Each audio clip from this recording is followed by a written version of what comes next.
Buni qanday uddalading? Men emas, bu seni tashqariga chiqargan hamrohlaringdan biri edi. Ha, tushundim. Shunchaki o'girilib ketyapsanmi? Kechirasan. Avval asabni yeydigan bir yigit bilan hisob-kitob qilishim kerak. Keyin esa shaxsan o'zim senga rahmat aytaman. Kimni izlayotganingni bilmayman, lekin hozir undan ham boshqaroq ish chiqdi. Yaxshisi avval men bilayu, yoki hech bo'lmasa qo'lingdagini qaytar. Kechirasan.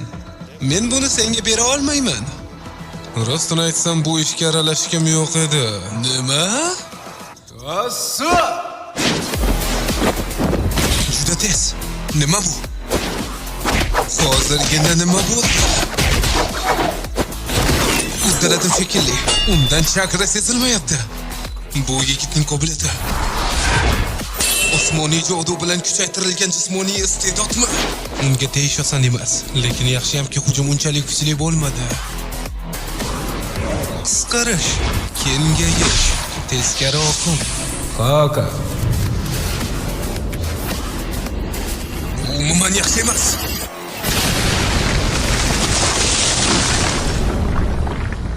Ko'rinishidan biroz haddimizdan oshib ketdik. seni yengish oson bo'lmasa-da, endi barchasi tamom. Qochish rejang allaqachon tayyormidi? Sehr kuchini yashira olasan. Yaxshi.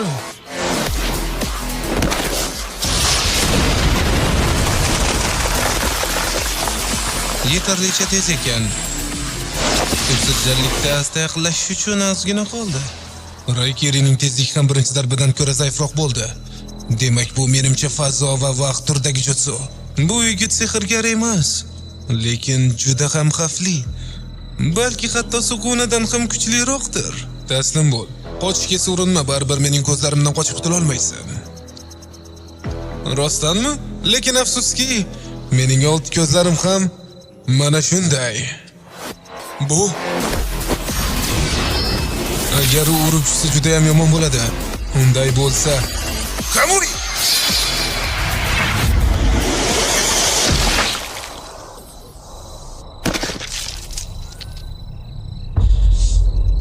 men seni o'ldirmoqchi emasman.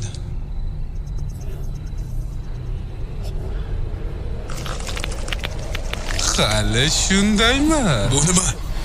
Hududni kengaytirish. Cheksiz bo'shliq.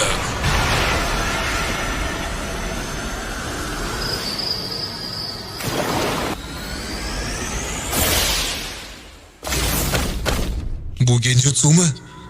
Yo'q. Bu tuyg'u